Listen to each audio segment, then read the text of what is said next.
They got that 30-second delay, Yeah, so you don't see no titties on stream. right? There it goes. It's live. Okay, cool, thanks. Yep, now no life, there Just it I goes. just wanna, I just want to point out the first thing that people heard was there's no Skitties. titties. Yes. Not the worst they heard from us. Alright, I think we're up there, right? All right. And I'm their gonna go link ahead. is still on. Uh, okay, whatever. Hit this button. John, take your glasses off. Sure, shut Me? up. Well, I guess I don't know. I can't see y'all anyway, so. Yeah. Hold on a minute. Alright, I think we're good, guys. Uh, pop this and post it here. Alrighty, everybody, hello. This is Haikiri, and I'm here with legendary independent wrestler, the middle right guy, John Saxon. John, thank you for being here on Haikiri Oh man, Nation. thank you for having me, Don. I don't know about legendary, infamous maybe, but I don't know legendary. But I appreciate the vote of confidence. Oh, definitely. I mean, I remember when I first saw you wrestle for the first time. I was just in the middle school. It was Miss Out Wrestling, and Oh wow. I had won a ticket to see the East Park Center, and you were there, and I don't remember who you were wrestling, but you were a heel, and I went to slap your hand, and you just totally passed me by. I was like, yes, that was awesome. Yeah, that sounds like me. So, I'll start the questions off, and I'll let you know if Hey, anybody rings in. fire away, sir. Alright. Alright, let's let everybody know who exactly is John Saxon. Jeez. Probably like most people, self-inflated ego guy trying to overcompensate for an inferiority complex. No, honestly, pretty much what you see in the arena. I always sometimes people don't understand we play a character, but a lot of times the character is not far from who you are. Matter of fact, I'm going to say most of the best performers in our industry, what you see is a lot of who they really are.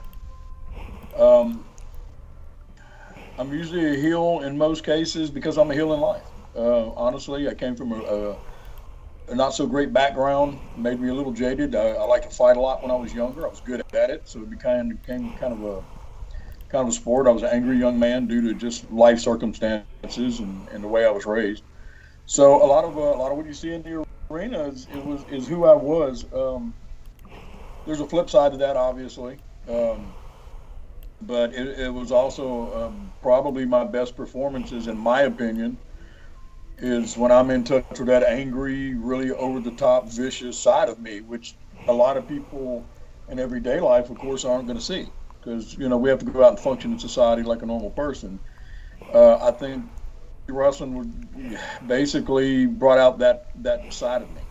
It was somewhere for me to vent all that rather than getting in bar fights and getting arrested and stuff like that. Which, when I was younger, was kind of a common thing. A lot of the boys, were legitimate fighters and they were tough guys. And if you didn't have some real salt to you, it was kind of hard to even be in our industry. So I don't know. I just kind of fit. As far as who I am, man, I wish I could explain that in great detail, but it's hard because it depends on what day you ask. It depends on where I'm at that day and what I'm doing. Um, with a lot of people, it's interesting because they think, oh, wrestler can't be intelligent. Well, I'm an upper 2% IQ. I always tell people, educational wise, was never a problem for me in school. I was always grades weren't a problem. My lack of enthusiasm was a problem. The fact that I would rather be a heel to everybody else, and I didn't like to be told what to do, and I was very rebellious. Um, So I guess, man of many parts. And a lot of times it just depends on where I'm at the moment. Okay, before we get to the next question, I just let everybody in chat know that if you have any questions, feel free to type it out and I'll see it. Just in case if I miss it, Angry Cripple will let me know and he'll voice it over Skype here and we'll get the answer for you. Next question would be if you can describe the difference between your first match and a match you have now, what would the difference be? Oh wow, a lifetime of experience. I remember the first match vividly. I was the local good guy, wrestling in front of a bunch of people I personally knew, like a lot of guys. Um, all I knew is that the thing that I wanted to do, I was fixing to go do live for the first time. I was the excitement, the adrenaline. It was just, you know, it's one of those indescribable things. I remember somebody asking me, "Man, are you nervous?" And my reply was basically, "Nervous? No, I've been waiting for this my whole life." And truly, that's how I felt then. Um, I was very gifted when it comes to the in-ring stuff, as far as training to learn the holds and the things of that nature. Uh, Man, it was just natural. I took to it. It was like throwing a fish in water. The guys I worked out with said so. They're like, "Dude, you're just." I picked up on everything so fast. It was just, it's almost like I've been training for it mentally my whole life. Um, when you start out, you're so excited, and you know, it's kind of like the old joke. When you're young, I always told people, if you believe in God, He has a real sense of humor, because when you're young, He gives you all the physical, and you don't have the mental capacity to know what to do with it. Then when you get old, and you're not really physically capable, you understand it all, and now you don't have the physical to carry it out like you should. So, kind of the same thing. I was just young and vigorous and wanted to be in that ring and go 100 miles an hour, and felt like I had to leave every ounce of my soul in front of that audience when I went out there. As a veteran guy, I learned for us a lot of times it's not what you leave out there, and that doesn't mean do less work or have a lesser work ethic. It's what do I bring back with me?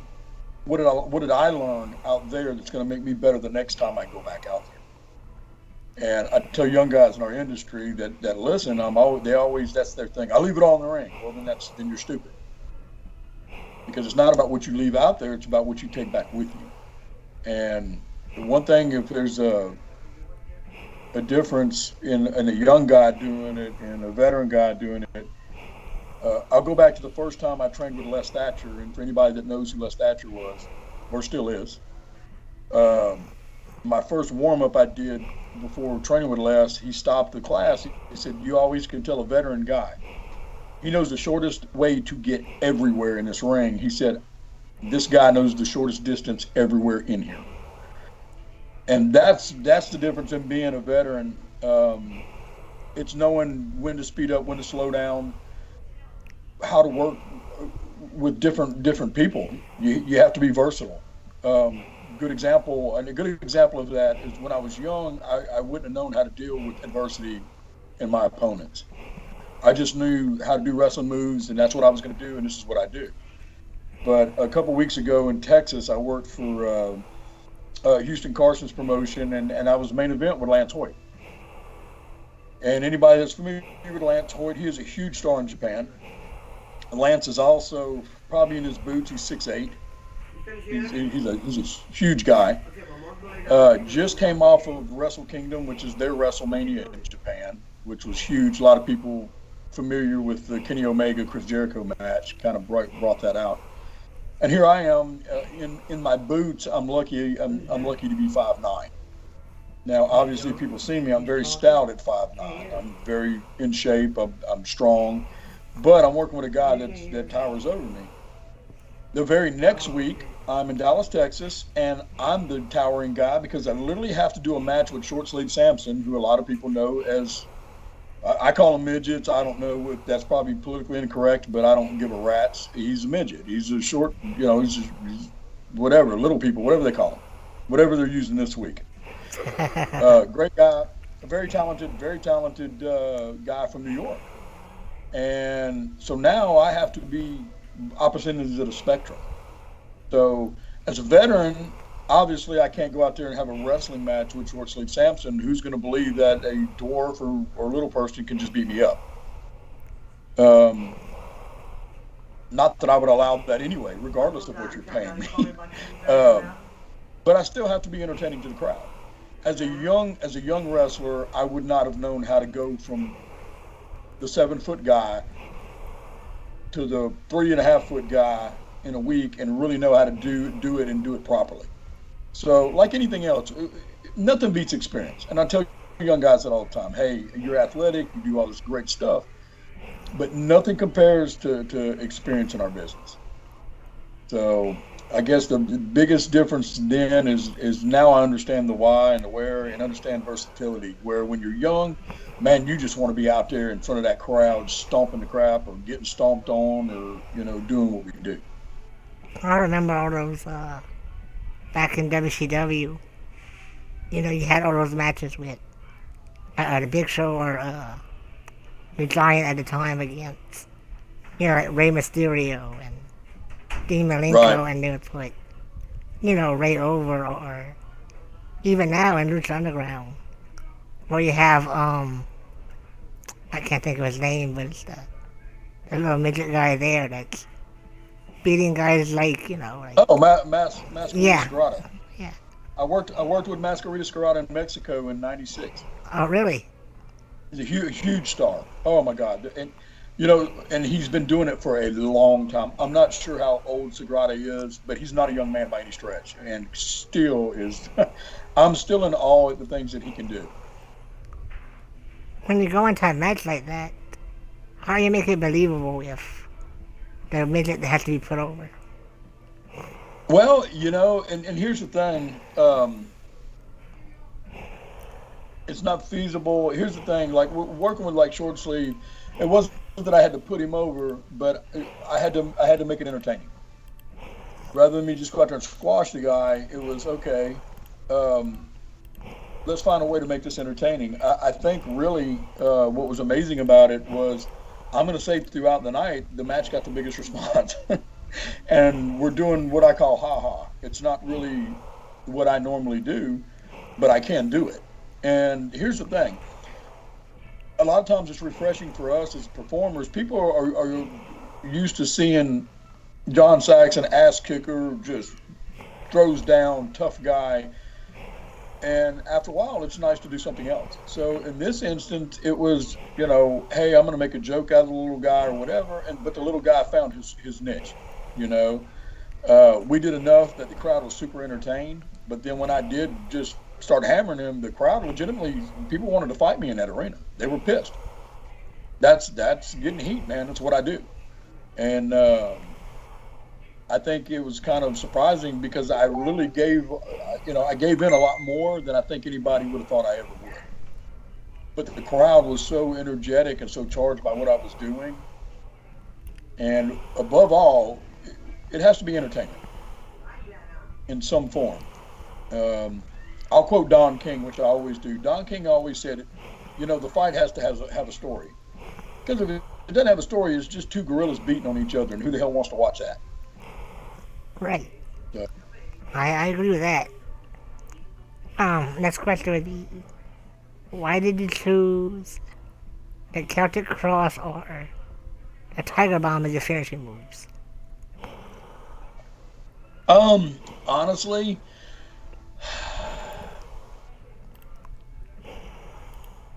when you go to something like that, here's a general rule that I try to tell younger guys.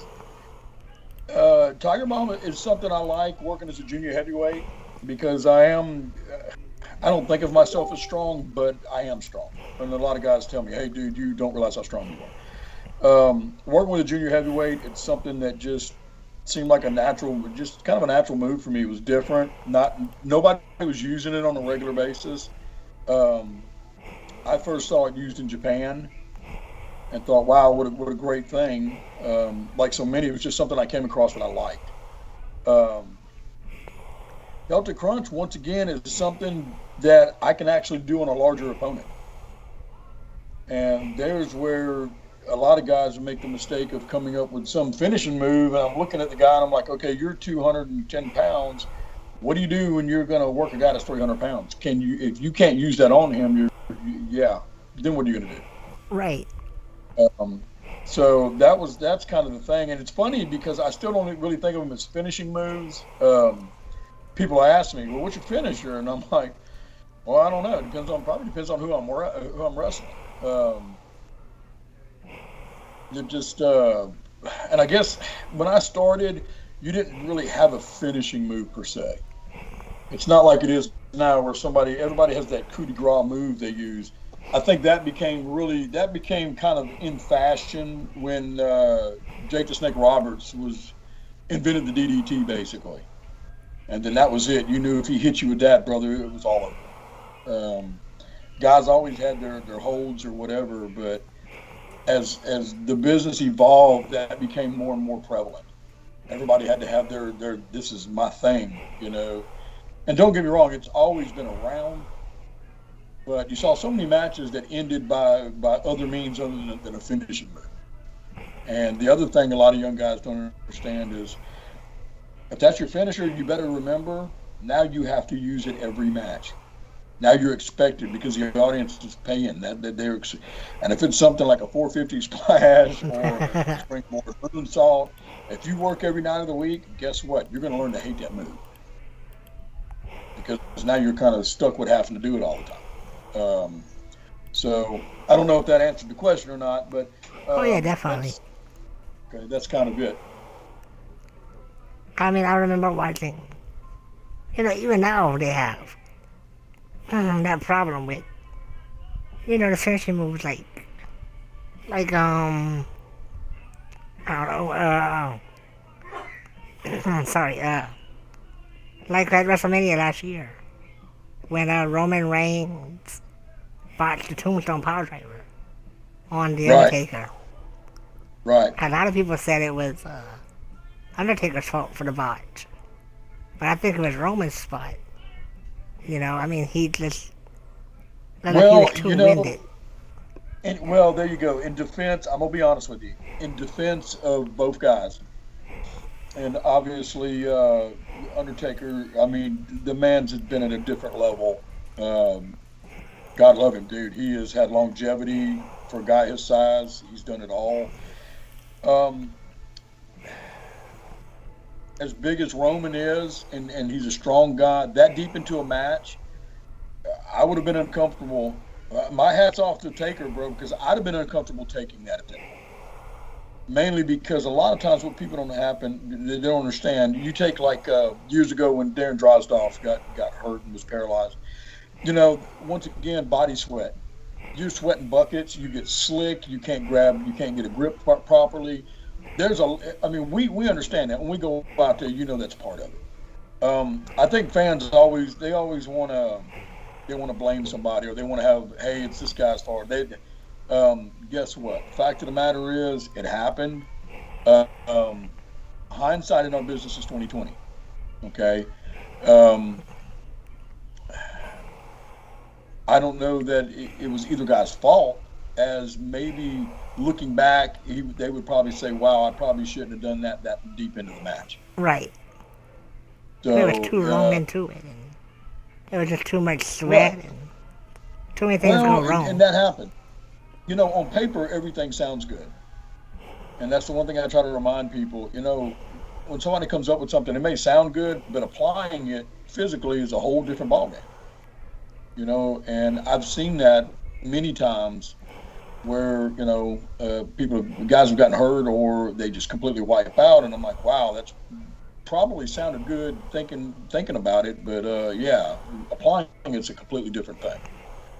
And guys nowadays, they take too many risks. I mean, that's just part of it. The guys take way too many risks. You know, just my opinion, but they've pushed the envelope to the point where it's became detrimental. Well, by now I think fans, they expect to see that shooting star press or that, top rope Right. powerbomb every match, and the moves just, they can't lose that awe moment, and Right. you just can't go Well, into a but match where, you can you have know, just a good solid wrestling match, or you can win with a well, roll up, or, I think if the audience is emotionally invested in the person they're watching, I get just as much reaction from punching a guy in the face. right, I'm gonna be honest with you. I've seen good example, and this comes to mind because I watched it recently. The three-way match between me, Vordell, and Ray Rowe. What a brutal match. I mean, it's like you got three guys out there that just throw down. And at one point, Ray hangs me upside down over the ropes, and Vordell does a running baseball slide, kicks me in the head, and I fall to the floor. And I literally heard two or three people say, "Oh my God, I think he's dead." And it got such an emotional response from the people, but there was nothing difficult about it. It just looked devastating, looked brutal. Um, Realism gets a reaction. Um, if something's choreographed, yeah, a la the Young Bucks, people pop for it because wow, they're acrobatic. But I don't think anybody takes them serious as wrestlers. I don't think anybody believes they could actually beat somebody up in a fight. right. I think Uh, that's the problem with guys like Ricochet and Will Orville and all. It's cool to well, watch, like it uh, gets done yeah. quick. Well, I'll say this, and Ricochet is a good example. And I'm going to say this: I had never really watched much of the stuff he did when he was on the Independents. He showed up at Lucha Underground. Truthfully, I didn't know who he was. I didn't know Prince Puma was him for about the first three times I watched Yeah, it. And somebody realized that's Ricochet, and I'm like, oh, the kid that does the flip. Oh, wow, okay. Um, and here's what I'll say for him: pound for pound, probably one of the physically strongest guys in our industry. That guy, I've watched a guy do inhumanly strong stuff on TV. Um, he is athletic. He's got a body. I think much like AJ Styles, I think he found a niche doing that, and he got paid, and he's made money, and he's traveled the world. It's not what I do. There is a market for that. There's people who like it, people who buy tickets. I mean, Pro Wrestling Guerrilla is built off of that. Is it mainstream? No. Can he tone it down and be just as good and entertaining? Absolutely. Um, One of the things, I was around when AJ Styles started. I remember thinking, this kid's going to last 20 years. He does way too much. The funny thing is, he does way less at WWE than he did before. And he's twice as over with the audience as he ever was. yeah, Once again, proving that his abilities and his character has transited to mainstream America. And once again, they know how talented he is. I mean, when you watch AJ, you're watching flat out. You're watching one of the best in this industry that this industry has to offer. A lot of times we get caught up, but then again, you're also talking about a guy who's a gymnast, and he was also, a lot of people don't know, he was a state champion shoot wrestler. He comes from a wrestling background. So it wasn't like he can't get on the mat. He can twist you up too. So those guys, and a lot of times, a lot of people say, oh, they're bitter or whatever. My thing is, I still believe that to be mainstream and to cross over and to be a true success at a large level, you have to transcend emotionally to your audience. Your audience has to accept you. Good example, Kevin Owens. I don't know Kevin Owens. Never met him, never worked with him. Saw him on the Independents, saw him at ROH. Him and Vordell wrestled each other at CZW. And I thought, wow, they kept Kevin Owens instead of Vordell because to me, Vordell outclassed him. I thought, dude, this wasn't even a contest. But I was sitting with Tommy Dreamer one night, and I asked him, I said, I don't get it. The Kevin Owens guy, I know you've worked with him. I said, I don't see money there at all. I don't get it. Why would they hire him? Because he is so not what WWE looks for. And I think the Dreamer's response was, well, let me tell you something.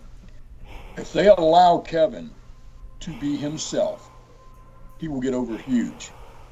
And I was stunned. I said, really, you believe that? He said, absolutely. He said, and from my understanding, the Kevin Owens you see is who he is. He's a heel in life, much like myself. Doesn't seem to like much of anything. And that transits to the audience. Why? Because everybody knows somebody like that who hates everything. The guy nobody gets along with, and he's a, you know. So once again, emotional connection to the performer at that level goes a long, long way. And God bless them. You know, a lot of guys think because I'm a wrestling purist that I despise the stuff that the Young Bucks do, and I can't stand this and I can't stand that. Don't get me wrong. It's what they do. It's not what I do. They've made money at it. So much respect. And it's not a personal thing to me. It's just we come from a different era. And, you know, and I'll touch on this and I'll shut up because I'll talk forever. I had a recent interview with a guy, and he asked me about Joey Ryan. And how much language can I use on here?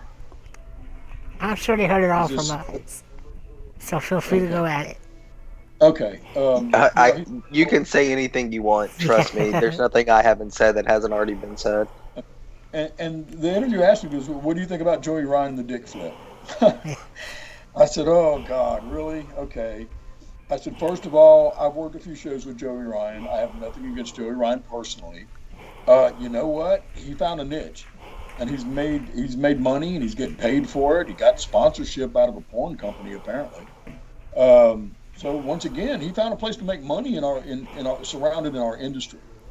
But here was my take on Joey Ryan. Joey's a good wrestler. He's in good shape. His character, to me, is fantastic. The lollipop, he's hairy, he's sleazy, he's got that just cheesy 70s police officer, male stripper thing going on.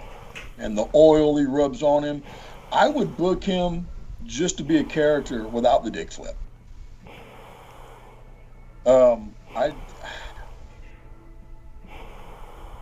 I think he would be much like probably the Santino guy that was actually a shoot wrestler and they made him a joke. But look at what he did. What he did was entertaining. People liked it. They paid to see it. The thing with the dick flip is once you flip everybody with your dick, what do you do next? You can't. Basically you've done it all. I mean, now he's gone to where it's been reversed and it flipped him. So what do you do now? Yeah, nothing left. Right. Right. My thing is, as strong as his character is that he plays, it's not necessary. And it may be that the dick flip is, hey, it got him noticed. Everybody paid attention. Because in the world of social media, that's what it's about. It's about getting everybody to take notice. Hey, check this guy out. Next thing you know, you have some obscure guy and everybody's talking about it. So, it's not my cup of tea for sure. Would I do that spot? No. He puts my hand on his genitals, he's going to lose them. But then again, but that's me. I'm not hating on him by any stretch, but it's just not what I do. So, once again, I think much like other guys, he can transition from that to just being that character. If I had TV, I ain't gonna lie, I'd book him just because he's highly entertaining. And dude, his I know it's a gimmick, and it creeps me out. Yeah, when I see Joey Ryan, I feel like I need to go take a shower, which I think, once again proves that, hey, it works.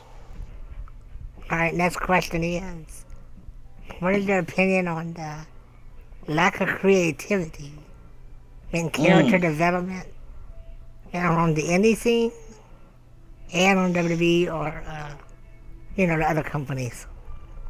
It's funny because I did watch the pay-per-views today, and that was the first thought that went through my head is, what a lack of... It was predictable. Everything about it to me was predictable. And I just kind of shook my head and I said, well, there was no moment. And I guess Ronda Rousey coming out was supposed to be the moment. Well, I'm looking at the audience because I'm not a fan of Ronda Rousey, never have been, never will be.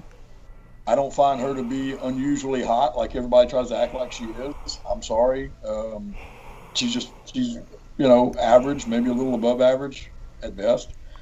I didn't think I told everybody when she was fighting MMA, she was a one-trick pony and she wasn't going to last, and she didn't. I was the only person that took Holly home when she fought her. Everybody else thought for sure that wasn't going to happen, but it did. If that was their moment, that was a swing and a miss. That was a big miss. I don't think WWE fans are overly excited to see Ronda Rousey. I just don't. I think once again, they like to capitalize on name recognition, and I understand that star power. I don't think her star power is that good. I just don't. The other thing is, I didn't like her in the Roddy Piper get-up. You know, Piper was one of the pioneers of our sport, man. He truly was. Once again, I don't know. From a booking standpoint, I didn't like it at all. She didn't really do anything. She goes out, walks around the ring, points at the sign, WrestleMania, okay, big deal. And, sorry, I was looking at the audience. They were kind of like, hey, Ronda Rousey. I didn't see where anybody was overly excited about it. I think they're pushing Ronda, to be their top attraction. For WrestleMania, and it's not. Yeah, the only reason I want to go is AJ and Nakamura. I mean, that's the ticket match. Well, and here's the thing. You got to have a little bit of everything for everybody, and I understand that. And maybe I'm way off base with the Ronda Rousey thing. Personally, I don't see where that's going to enhance World Wrestling Entertainment a whole lot. I know apparently Stephanie McMahon's big on her, but Stephanie apparently also decided to book the Women Royal Rumble to be the main event. That was dumb. Sorry. Thought that was a terrible idea. Watched it. As I watched it, I thought it was a terrible idea. The other thing in that whole thing I kept thinking was, boy, this is predictable. Okay, you bring Michelle McCool in there, who really had about a 5-minute career at WWE, got married to Undertaker and stopped working. She comes in and just decimates 4 or 5 girls, throws them all out. Why? Yeah. Because the gal hadn't been in the ring probably in a couple of years. And you just wiped out half your female roster with this girl. Okay, I understand she's Taker's wife and she probably gets to get put over because she's Taker's wife, but from a booking standpoint, is that good for your audience? I don't think so. Once again, my opinion. But the other thing is, what do you finish with? The Bella girl that's married to John Cena. Really? Yeah. She's been part-time and why would you not use that spot to elevate one of your younger girls that's already on the full-time roster rather than putting over one of the Bella twins who are already over to the extent they've been pushed to the point where why does she even need that spot? She doesn't.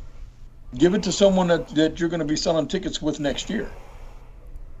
So once again, from a booking standpoint, I didn't like it. I just found nothing about the show to be overly creative. The big man match I didn't really get to see. Strowman, Brock, Kane. I only saw just a bit of that. But once again, it's a big man match. I'm sure I didn't feel like Brock was going to go under, and he didn't. As well, he shouldn't. I'm a fan of Brock being there. I'm a fan of him being the champ. A lot of people, I hate him. Well, you're supposed to. That's why I like him. He does his job, and he does it well, and he's believable. I mean, he's the next UFC champ. It's believable that he can beat everybody else. Why? Because in life he can. The other thing, I felt horrible for Cesaro. The Cesaro. Him and Sheamus. Yeah, they had to follow the men's rumble. Yeah, Wow. And the audience absolutely did not care about the match at all. Well, how could they? You just had every star company out there already. You didn't have Sheamus and Cesaro in the rumble or the Jordan guy, but you had the Seth Rollins. Seth Rollins in it. To me, that was like, okay, why? It made no sense to me. And I thought, okay, poor Cesaro and them have to go out there and perform after they've seen 30 huge stars go at it. And it's like, wow, they have to go out there after that. Why would you book that in between? Okay, did you want to put your crowd to sleep? And nothing against their talent. It's just where they're at on the card at that point. That's, sorry. I'd have thought maybe you'd have put them on second. Yeah, the whole show is horrible. You started the whole card off with, the world title match. I don't get that. Well, that's something that I brought up too. Is it's different now. I think they do stuff like that to try to be different, rather than you used to start off with almost a preliminary match and the card built and got more exciting as it went. Now I think it's, hey, we're going to shoot you out the gate 100 miles an hour, and then we're going to lower you down and then we're going to pick you back up. Once again, we've done that. I can't say right or wrong in it. I just thought the match placement, that was bad in my opinion. Now, granted, I don't work for WWE, and there's guys up there making a ton of money that make those decisions. I'm not one of them. They've got some great guys. I mean, I have friends that work there that work in creative. But once again, ultimately, it lacked. It just lacked that thing. I guess probably to me the most exciting thing the crowd was looking for is who's going to show up that we don't know is here. And if you'd have took that off the card, it would have been a complete letdown, because nothing about it was overly. It was just predictable. Yeah. Very predictable. And I don't know if that's because you have writers now instead of bookers. I mean, I don't know. I just find that the product. And I don't watch it a lot, but when I do, it just, I know where this is going before it happens every time. So I'm going to say the audience that watches it every week pretty much knows where this is going. Well, if you want to go there, what about Adam Cole? I personally do not care for that character. I don't know much about his wrestling, so I won't say if he's a good wrestler or bad. But that's why his character, I don't see money. I don't know what his character is. Yeah. I'm going to be honest with you. He's, the guy knows all the moves, don't get me wrong. I mean, you can't work at ROH and not know the moves. I look and I'm like, okay, what is he selling? Well, I don't understand what he's selling. First of all, he's small. For WWE roster, he's small. I don't know how tall he is, maybe 5'10", maybe. But he looks like he weighs about 185 pounds. And he's not 185 muscular, he's borderline skinny fat. I know when he got in the Rumble, to me, looking at him as a booker, nothing personal against the guy, okay, but looking at him, I thought, no way. I couldn't no way could I ever, as a fan, I couldn't buy into him because he doesn't look tough. He doesn't look like he could get in there and fight with a guy Randy Orton's size. No, you know what I'm saying? I just don't believe anything about him. I mean, like at the last TakeOver show. Once again, I'm also the guy. I don't remember what the match was, but he jumped off the cage where a dive and hit. I like the whole ring of wrestlers. Now, and you know what? I watched that, the War Games. I'm going to be honest with you. I thought it was the hideous. War Games, was it? I did Noah Camp back in 2008 with Bobby Fish, and Bobby.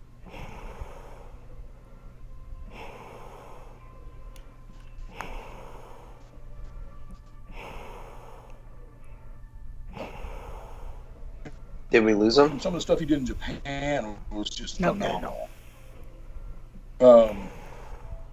Hey, hold on. Hey, can you repeat some of that? Because he kind of froze up on us. Oh, I think it froze again. Yeah. 1 second. Kind of froze up? Yeah, can say what you were saying about Noah Camp again? I think it's still freezing, isn't it? Yeah, I think it's possible. I don't hear him. The whole deal. Every time he goes to say it. Can you hear me now? Hello. There you go. There you go. It seems to You be got back. me? Yeah. Yeah. Okay. Can y'all still see me? Yeah, I still see you. Oh, I think we're losing him again. Is it me? Okay, there we go. We got you. Oh, Connection. I'm losing. Yeah, I think Hold it's the on. connection's acting a little funky. Okay. Well, do you still have me or what? yeah, we still got you. Yeah, we got you. Okay. Hold on, because I'm getting pestered. Hold on 1 second. Forgive me, audience. I'm getting pestered by the cat too. Uh,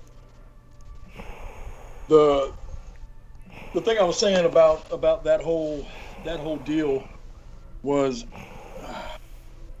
Kyle O'Reilly and Bobby Fish did Noah Camp back in 2008, and once again, Bobby had already worked in Japan, so it wasn't like he was new to the industry. Kyle O'Reilly, on the other hand, had just started, and he was just a baby in our business. I've watched both of them's career just do phenomenal. The problem I have with it is, once again, for NXT, they're great. For the WWE main roster, they're going to struggle. And the reason I say that is, number one, virtue of their size. Bobby, they're both in phenomenal shape. They're not overly big guys. They would almost get locked into the 205 thing, which, once again, 205 is what it is. It doesn't do numbers. So, is that a great fit for those guys? No. Is WWE a great fit for Adam Cole? I don't think so. No. I think at the main roster, here's my thing, and I'm a junior heavyweight, okay? Much like a lot of people don't seem to understand, I've been as big as 240 pounds at 5'9" with my boots on.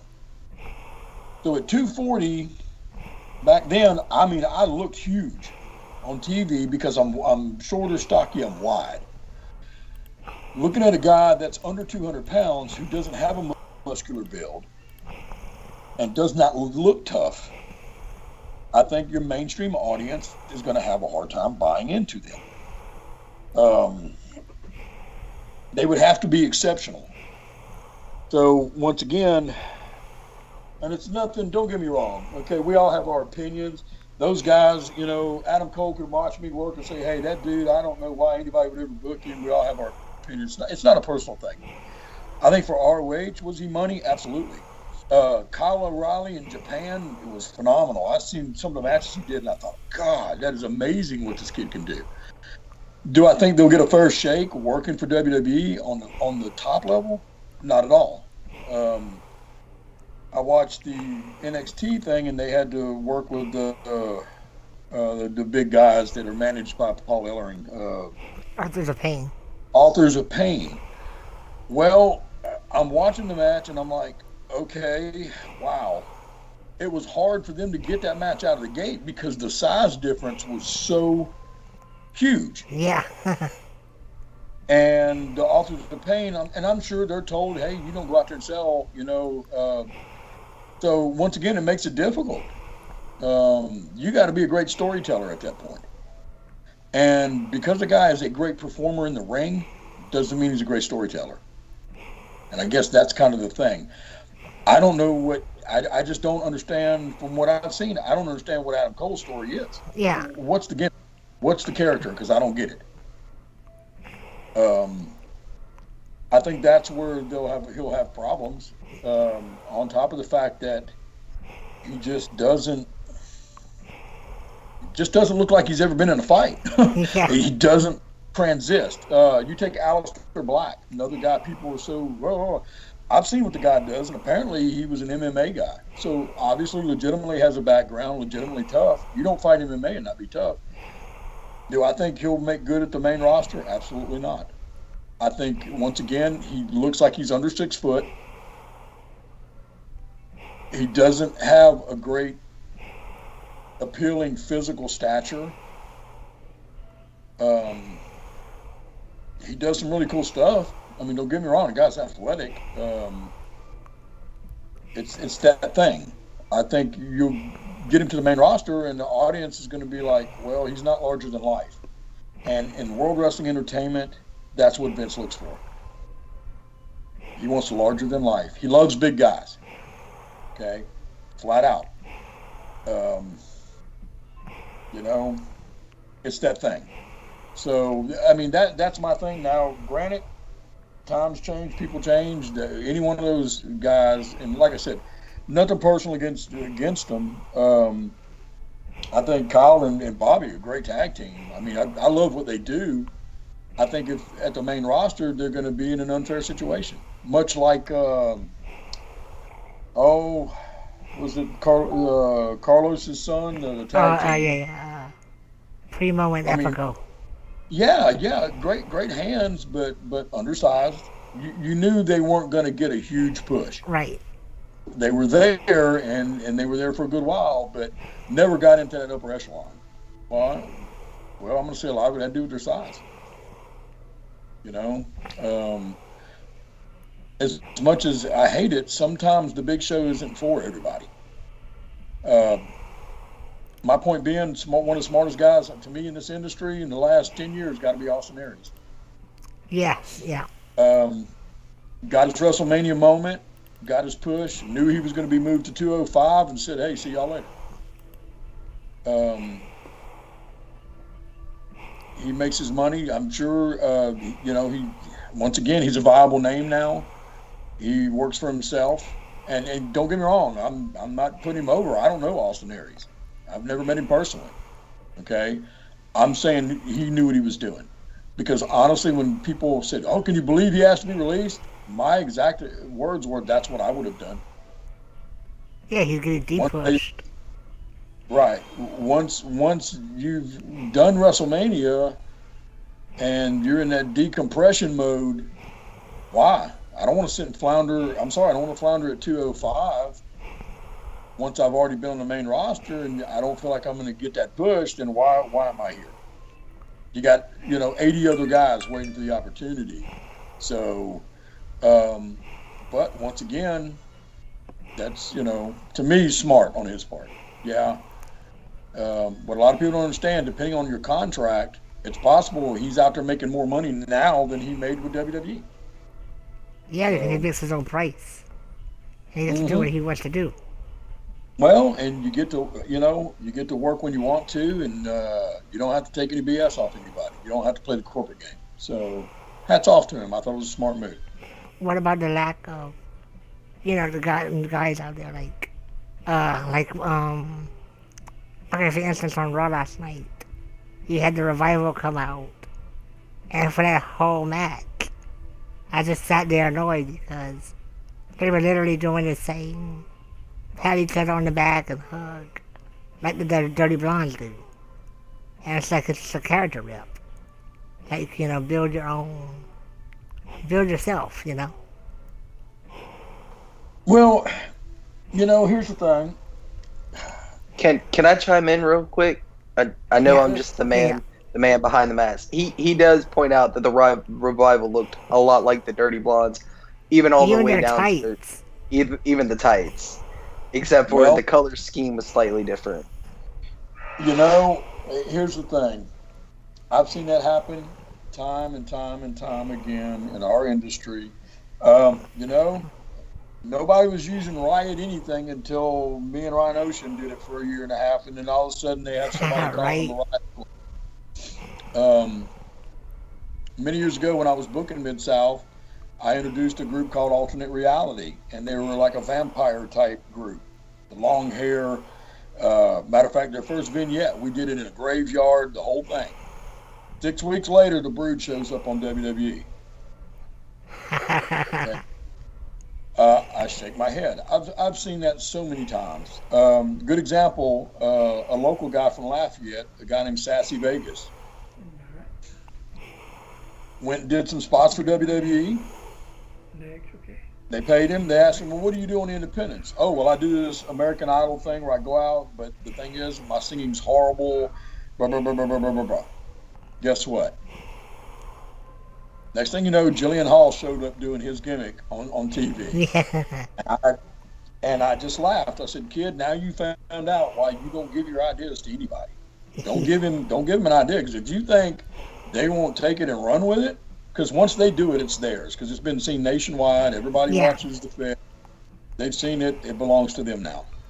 That's why, once again, Riot Squad, promoter freaks out. He said, what are we going to do? I said, well, I'll just change I'm the Metal Riot God. How's that? He's like, did you just come up with that off your head? I said, yep. I said, dude, I'm not worried about that. Okay? It's all, Ron Slinker was one of the guys I had a chance to train with down in Florida. And one thing he told me as a kid, it's all been done before. If you look back far enough, somebody's done a version of it. Now, it may be changed a little bit, but nothing's brand new in our industry. And truthfully, we weren't first Riot Squad. But you'd have to go to England back in the late 70s, early 80s to see who did it first. And it was, believe it or not, it was Fit Finlay when he was very young. And his partner was Skull something. But they did a tag called the Riot Squad. So we didn't invent it. It had been done before. That's typical of our business. You see it a lot. It's, I've seen a bunch of guys call themselves Bam Bam. I've seen Bam Bam Gordy. I've seen Bam Bam Bigelow. Friday night, I'm wrestling a guy named Bam Bam Malone. So once again, been done. What about when you do it the opposite way, for instance? Like when Blake and Chicken Legs Purple did their version of Enzo and Cass on Elite during the Elite show. I totally hated that. Yeah, I'm not a fan. I'm not a fan of indie guys ever imitating what they see on TV. I see that constantly. I shake my head. I get aggravated with it. I'm like, okay, kid, you're just imitating somebody else's work. I always tell them, try to be original. If you're really smart, come up with something that hasn't been done or something that hasn't been seen in 25 or 30 years. Reinvent something. Make it your own. I see that so often with young guys because they grow up and they're a fan, and we all have influences. Right. That influences, and some guys it's easy to say, okay, this guy was definitely influenced by these people. Good example, Chris Jericho. If you saw the way he did his hair up in the ponytail at the top, back at WCW, and he'd get in the ring and do the stupid walk, the real weird walk. Yeah. He's imitating Gene Simmons from Kiss. He was a huge fan, and that was a tribute. That's basically a tribute to Gene Simmons. Okay, so that kind of influenced his character. Obviously, you take the guy that trained Kyle O'Reilly. I'm trying to think of his name. First time I ever saw him, he's with ROH. He was with TNA too, and I cannot think of his name. And I've been hitting the head too much. But my first thing was, okay, he is a huge fan of Chris Benoit, who was a huge fan of the Dynamite Kid. He was basically Dynamite Kid remade. Yeah. I see that all the time in guys, and there's nothing wrong with that. As long as you shape it, make it your own. Don't imitate. Gail said, as an example would be Blake Amora, Christian trying to live. Really, he obviously really influenced by Nakamura, and I get it. And there's nothing wrong with that. But once again, they always say imitation is the most sincere form of flattery, but in our industry, sometimes not so much. No, you gotta own it. You gotta make sure that you see a little bit of originality. Well, try to be original, absolutely. I mean, that goes without saying. On your roadmap, why wasn't WWE never a goal for you? Well, because I never aspired to work there. First of all, Quick story, and I tell this people all the time. I was listening. I wasn't a huge fan, but I worked at TNA, and Low Key was there a few times. And he's a strange cat, man. He's a different guy. Not real talkative, and when he does, it's almost like he's in character all the time. So I didn't know if, okay, does the guy know it's a work, or because I didn't know him personally. But I caught a radio interview, and they were asking him about his career, and he did the Cabal thing, and he did the whole thing in WWE and all. And he said, well, they paid me to do it. And they said, well, was that, reaching your goal? He said, no. I never wanted to work for WWE. They made me an offer, and the money was there, so I did it. He said, I never cared about working there. I always wanted to wrestle in Japan. He was a huge star. He was a huge fan of the Japanese stars growing up.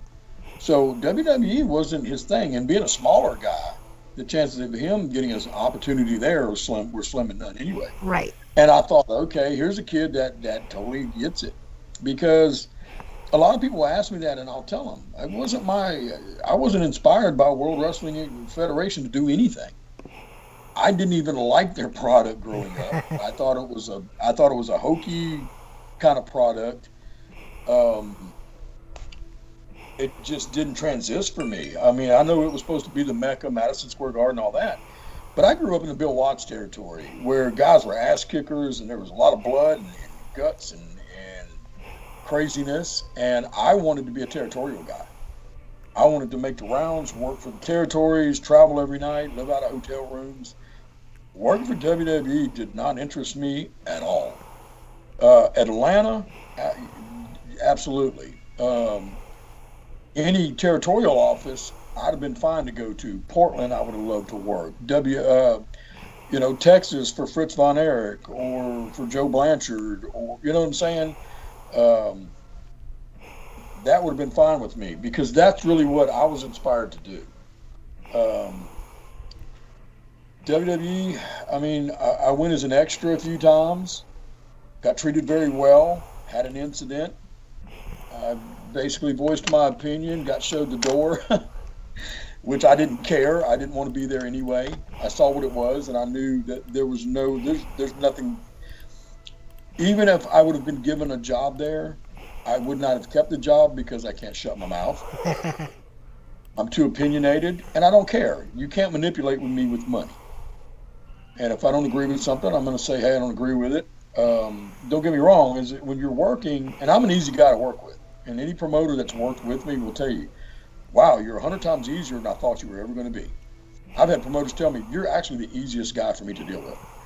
Well, I'm not difficult unless you're trying to do something stupid. If you're doing something stupid, I'm going to say, yeah, I don't want to do that, because that's pretty stupid.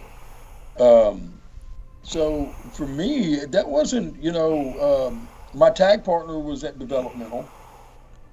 He was with OVW and begged me to go to Louisville with him. And I wouldn't do it. And I said, no. And he said, why? I said, well, I'm already doing some stuff with TNA, and they will push a junior heavyweight, which is what I am. I said, there's no job for me in New York. I'm not going to go sit in developmental for 2 years for them to tell me, well, we're not going to hire you, because they're just not the place for me.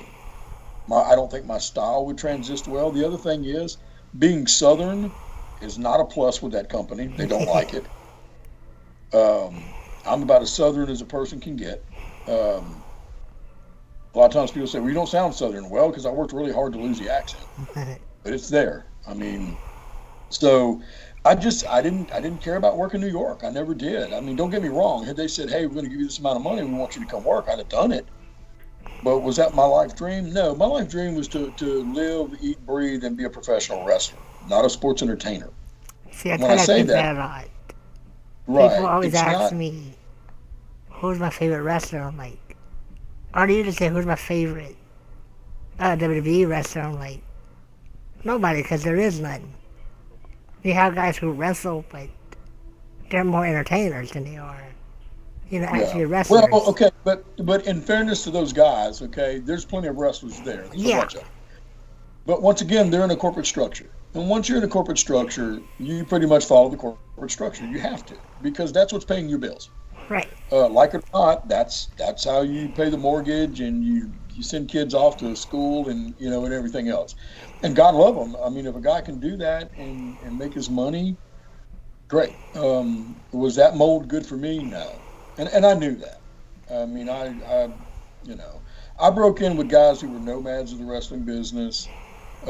Mike Davis, Dusty Wolf had a big influence. I traveled a lot with him. He's kind of who taught me the business, and he was a journeyman. You know, he got paid by WWE for 6 years straight. I don't think he ever won a match. But guess what? He was there. He was getting paid, and everywhere else he worked, he got a push. You know, he just didn't get a push with the Fed. I was quite content where I was. I'm content where I'm at now. I love the independence because of the freedom of it. Obviously, there's not the big money, but I make enough on the independence that I'm still doing it. I make good enough that it's still worth me doing it. And that's why I'm still doing it, because I still make decent pay at it. So, yeah, the WWE mode, yeah. Now, have they offered me a job as a trainer? Absolutely. Yeah, there's tons of different things there. And a lot of people ask me, why you're a fan of The Undertaker. I'm like, well, yeah, he's a great entertainer. By no means is he like, the most technical wrestler on that roster. Like, right. But he's fun to watch and listen to. The man made a career basically off of saying 3 words and standing there. But if you want to talk actual wrestling, John Saxon, LaCora, guys like that. Well, there's tons of guys in the indies and over in Japan, right. Norman Smiley. I love Norman Smiley. And most people only know him because of his little wiggle. Norman Smiley was a huge influence on my career. Me and Norman go way back. I've had a couple of fantastic matches with Norman. Norman was a guy that really, really helped me make money in the wrestling business just by recommending me to people. Once he wrestled me, he went and just kind of spread the John Saxon gospel to a lot of people and said what a phenomenal guy. Literally told a promoter I was the best indie guy he'd ever worked with. And I was so humbled by that because Norman, who's such a great catch wrestler. Yeah, he is. He's amazing. And a legitimate guy you would not ever want to have a fight with. Guys like that. Norman never transited from being a great wrestler, so until the whole wiggle and the Screaming Norman thing. Yeah, that's all people know him for. Right, they turned him into a character. Wrestler. Yeah, and when I met him the first time was in Piedras Negras, Mexico, and he was Black Magic, and he was working with Vampiro and Pimpinella, and they were top of the card, and he was a huge star there. And he was just such a nice guy and so technically good. I mean, that European style, he had it down. And phenomenal. I've never seen Norman when he didn't look like $1 million. I hate him because he's always been in such great shape. Those guys, unfortunately, the market for that kind of died in the United States. You just don't see that catch style is just not real popular. Well, like the Dirty Blondes. They're an amazing tag team. One of the best I've ever seen. Yeah, and if you put them, nobody else will see that. Because they want to see stuff like, Cesaro or Sheamus or The Shield or whatever. But tag team, they remind me of like the Fabulous Freebirds or the Midnight Express, Well, and they're influenced. They're influenced by that. Okay, the Blondes are a throwback. They are a true. I guess what the Revivals looked at. Now, I haven't seen a lot of the Revival. I saw them when they were in NXT. I thought they were really good. I really liked what they did. The Blondes, on the other hand, are a straight throwback. Brandon Brock is. I swear, he's Terry Gordy made over. Yeah. I always told people if Bobby Jaggers and Terry Gordy had a love child, it would be him. He just has that old style throwback. He's a big boy, but my God, he gets around the ring phenomenal. Michael Patrick is the veteran guy. Gets it, understands it, gets a crowd reaction. Is a good worker. Uh, Once again, territorial. They're great. I mean, them guys are all over the place. Um, but once again, as a tag team, they get heat. That's what they do. They don't go out there and do 5,000 things trying to wow the crowd with how athletic they are. Yeah. It's, hey, this is what we do, and we're gonna go out there and do what we do. And there's a market for that. There's enough guys doing the flip flop and flying around, man. There's so many guys doing that. I always tell guys, do something different. I'm generally going to do something different. Right. Yeah. I mean, I remember back at Elite, it was one of my first shows. I want to say it was. Lacora said it wasn't him, but I would swear it was Lacora against Anthony, and they had did that reverse Romero Dragon Sleeper, and that I've only ever seen that done on video games. I've never seen that done on TV or in person. And when Anthony had rolled him up and just bent him backwards, that was just amazing to see. See, and once again, you go to Steve Anthony, another one of those guys, man. Worked for the WWE as an extra. They, made it on Raw a few times. Has all the attributes. He knows every hold. A lot of people don't know. He was a trainer at Harley Race's wrestling school for like 5 years. He trained some of the guys that are at the Fed. He trained Curtis Axel. Yeah, why not give him an opportunity, man? He's been to Japan a few times, but never would be given, that supreme opportunity. I know they've teetered on hiring him as a trainer a few times. So what's the holdup? What are y'all waiting on? And I mean, I'll go down the list. There's so many. Vordell. Yeah, Vordell's amazing. If I hear one more person say, "Why is Vordell not working for WWE?" Well, I don't know. Why don't you call their office and ask? They've used him. They've put him on TV. He's got $1 million body.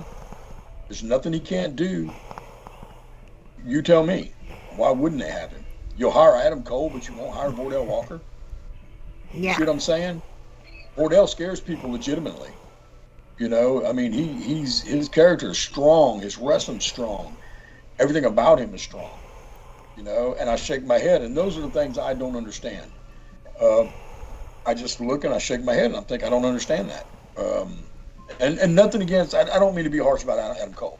I'm saying just comparatively, if you stood him in a room and people didn't know who either one were, you tell them, pull off your shirts. Who's going to win this fight? Everybody's going to pick Vordell. They'll be like, dude, the ball guy's going to kill the guy with hair. Yeah. Once again, there's so many of those guys out there, and I don't understand why they don't get an opportunity. I just kind of sit back and I think, really? Why is this guy not working for a major company?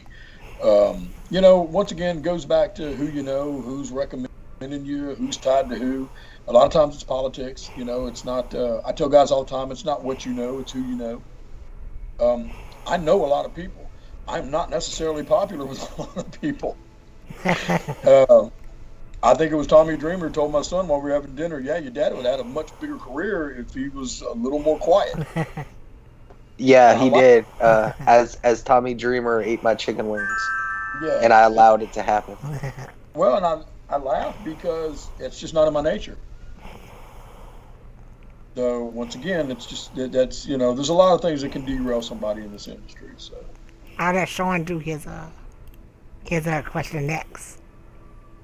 Yeah, hit me, son, because I got to wrap this up, man. We'll have to do part 2.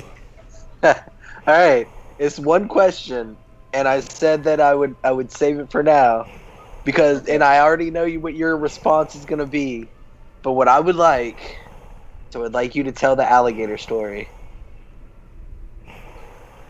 The alligator story? Why? Yep.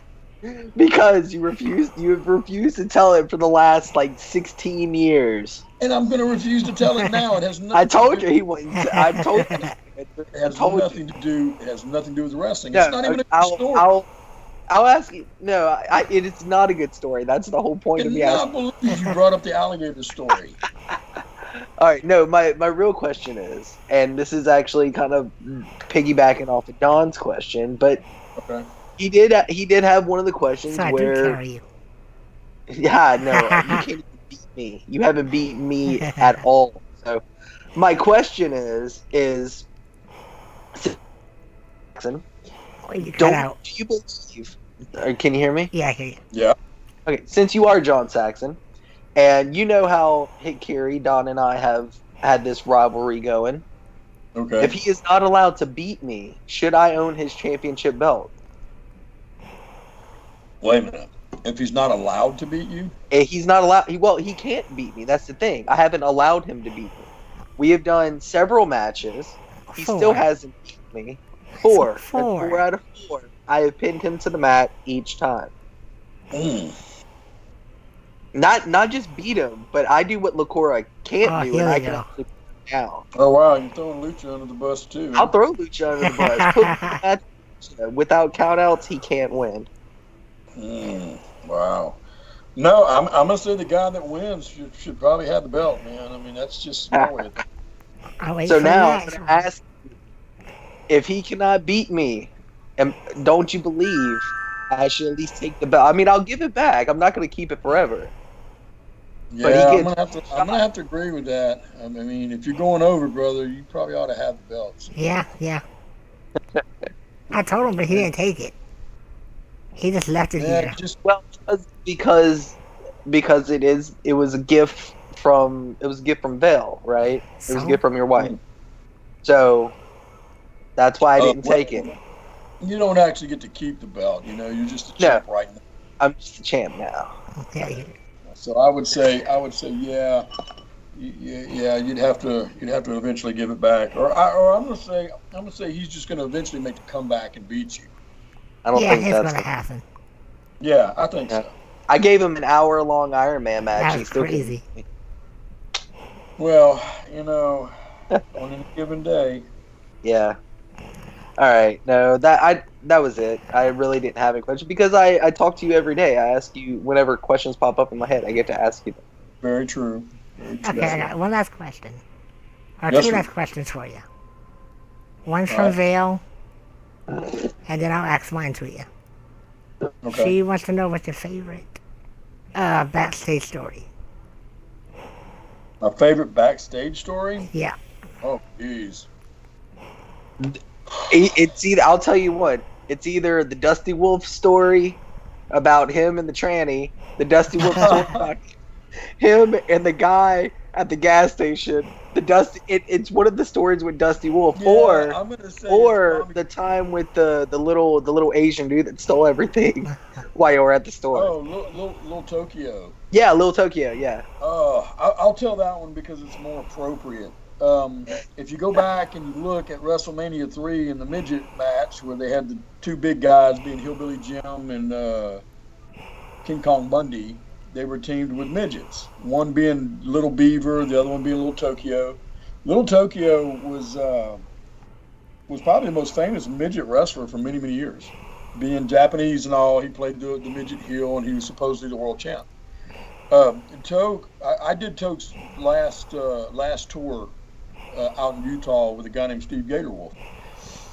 Well, we went in every night. Toke would count up all his picture money from selling his Polaroids, and he'd count, and then he'd know how much beer he could buy once we left the arena.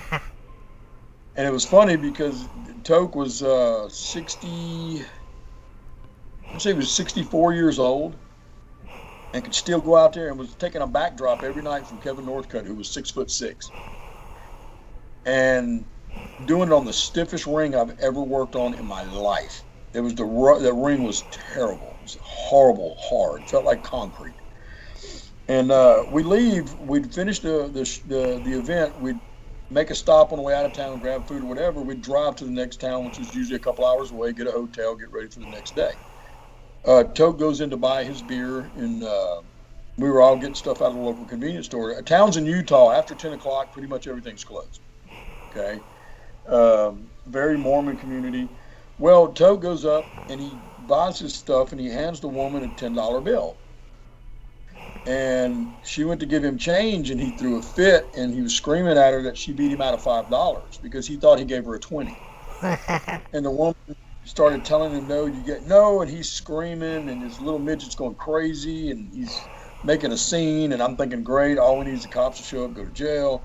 I'm like, Tote, chill out, dude. She doesn't owe you $5. You gave her no, bitch. And he starts cussing her out. And I'm like, oh, Jesus Christ.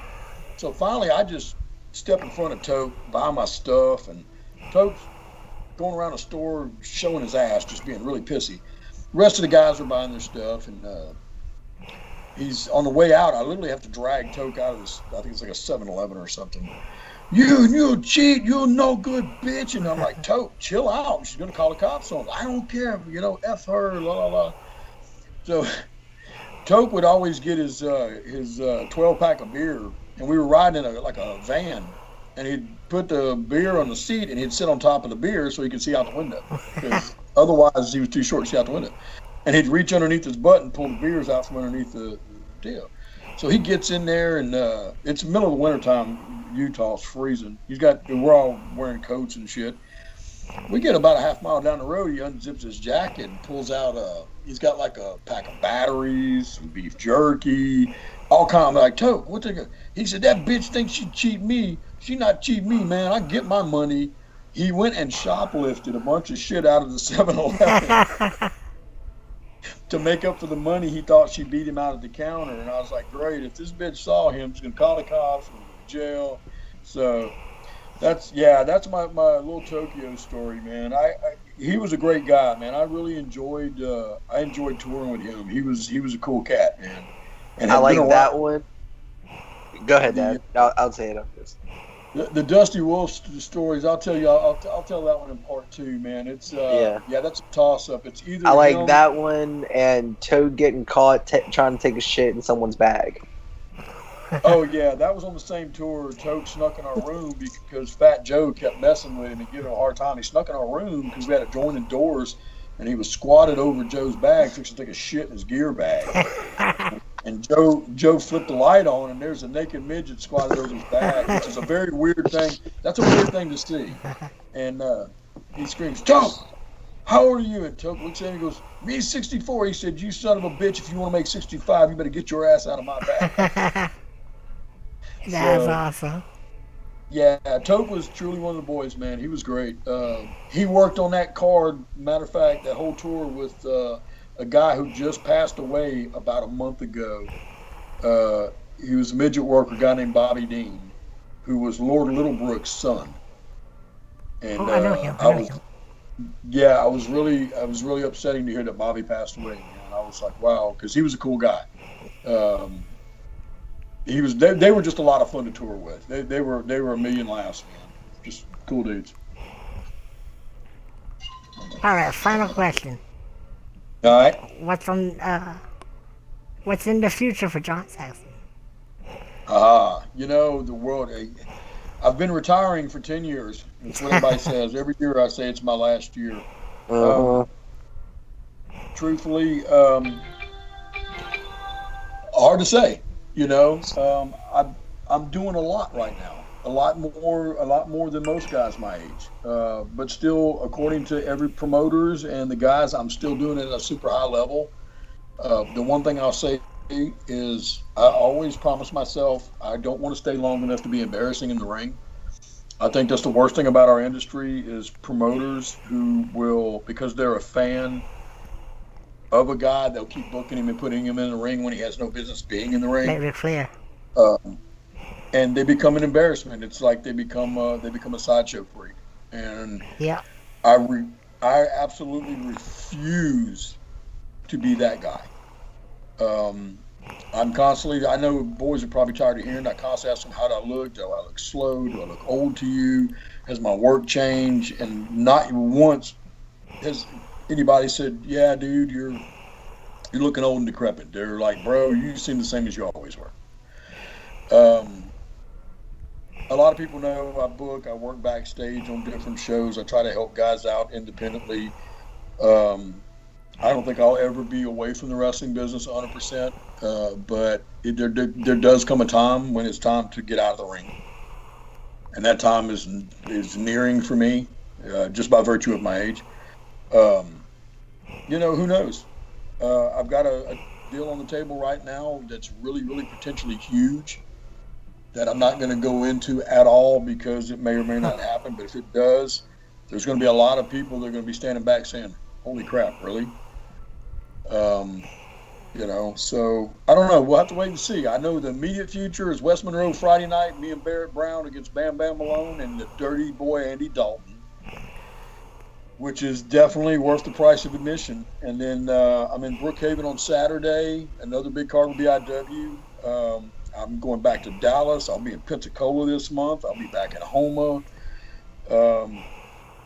I'm going back to San Antonio here shortly. I'm all over the place still. So one that I'm excited about is going to be in May. I'm going to be in the Continental Reunion show in Dothan, Alabama at the Houston County Farm Center. That's going to be a good show. Yes, the Dirty Blondes will be on that, I'm sure. I'm going to plug something I like. If you like real old school stuff, the Stud Cast by Ron Fuller. Yeah. I found, and if you want to hear real history about guys and breaking in and hooking and being tough and legitimate stuff, I found Ron Fuller's cast to be really good. If you like that type of thing, the real old school stuff, it's good. Fuller's obviously will be on the Continental show. I don't know. I know the pros booked on it also from Elite, and that's so that's that's one of those ones I really look forward to. I love to work with old school guys. Crowds in Dothan are phenomenal. It's a real wrestling town, so it's I'm still out there. I'm not dead yet. So. Well, John, I think this was amazing. Truly, a memorable moment. As I've been telling everybody, this is probably the only interview that, and I've done a few of them. I did. I've done the Cora. I've done Sarah J. I've done some other streamers. I've done a game developer, and I was always nervous doing them, but on this one I was pretty start time I was all calm and ready and just looking forward to this moment. I mean, you did a great job. Thank you. Well, if there's a way for me, if I don't know, and I'm not really good with the electronic social media, I do the best I can, but if there's some way to have this on Facebook and put definitely. It out, it'll be there in an hour or so. Let some people find it and go check it out. And I'm retweeting it now. I do have Twitter, although I don't use it most of the time. I still think they upped the characters on Twitter just because you joined. Because it used to be 150, now it's 250. They're like, John Saxon joined, we got to give him more room. Hey, okay. Well, anything I can do to further it and make it better, man. That's the thing. If there's one thing I want to do, I want to leave the industry a little bit better than the way I found it. Well, John, like I said, I grew up watching you since middle school. Well, you totally blew me off, and you've always been a hero of mine. And to actually get to meet you and see you wrestle live is, an awesome experience. But to be a friend of yours and our friend that pain in the butt that's on the other screen over there, Sean, that's me, guys. It's a real pleasure, and hey, it's just something I can't explain. I'll tell you what I tell everybody. I don't allow the fans to cheer for me, even if they like the heels. People aren't allowed to like me because I don't need their approval. You're my only fan, bro. You're my heel fan. You're the only one that's allowed to be a fan. Oh, thank you. Rest of them, I don't care about their mouth or their BS or whether they like me or not. So.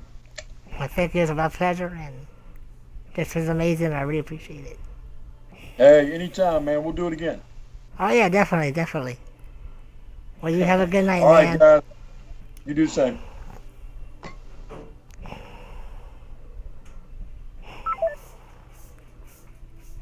Alright, stream. I'm gonna end it here, guys. Thank you all for watching. Hope you enjoyed the interview with legendary John Saxon, Metal Riot God. Thank you, Sean Saxon, aka the Angry Cripple.